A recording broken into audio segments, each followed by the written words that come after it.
Cal introduced himself to the deputy, a tall, broad-shouldered man named Ian Kimball, then knelt to examine the victim's body. He estimated her age to be early 20s. Damn, she'd had her whole life in front of her. Judging from the wedding gown, marriage had been part of her plans. He glanced up at the mountain and around the woods. Questions assailed him.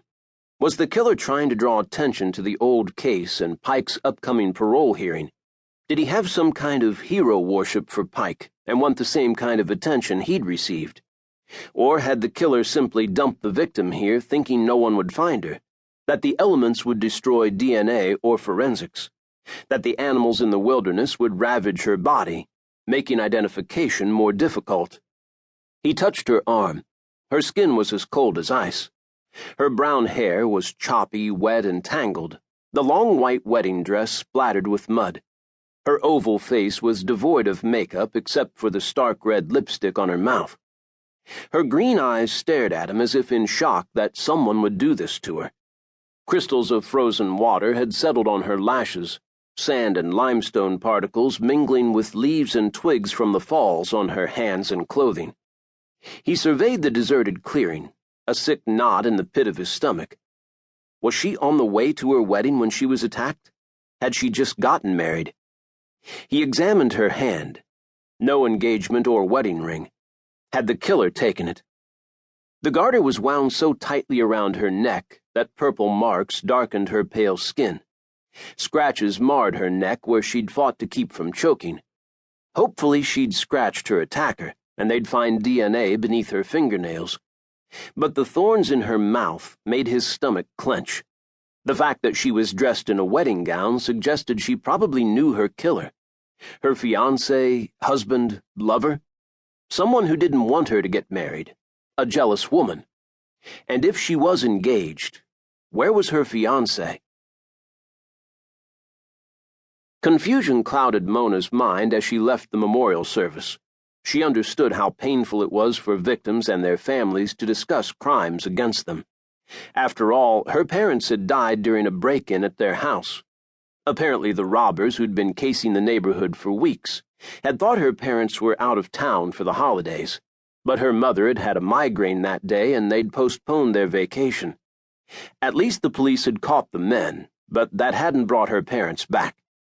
Fortunately, she'd met Brent during the investigation. He'd tracked down the culprits and put them away. After that, she decided to add criminology studies to her counseling degree and had spent a year learning about the minds of criminals. Then she'd accepted a job with the courts as a victims advocate.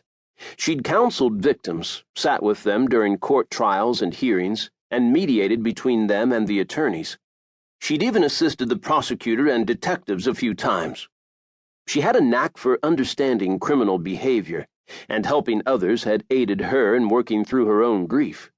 But when she'd moved here, she decided to take a break to research her past, so she'd set up a part-time private counseling office. Shortly after she opened her practice, a man named Chance Dyer had approached her and asked her to do a radio talk show, and she'd agreed. She parked in front of the radio station, forcing herself to move forward. One day at a time. Her boots sank into the snow and ice, the freezing wind ripping at her, nearly knocking her over.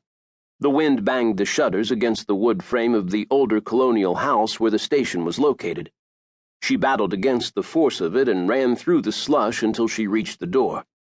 Chance, the producer of the radio station, a hippie-looking guy in his 30s, greeted her with a smile. He was handsome in a throwback kind of way, and an interesting DJ with a charismatic, honey-slick voice. He'd asked her out for coffee once, but she'd gently turned him down. She wasn't interested in hooking up or opening her heart to a man and getting hurt again. She settled into the chair while Chance went to the sound room connected to the studio by a glass partition, where he would screen calls and cue up intro and outro music, then motion for her to begin. So far, the show had gotten off to a good start. People called in to discuss anything from work-related issues to marital and family problems. Today she expected callers who wanted to discuss the memorial service.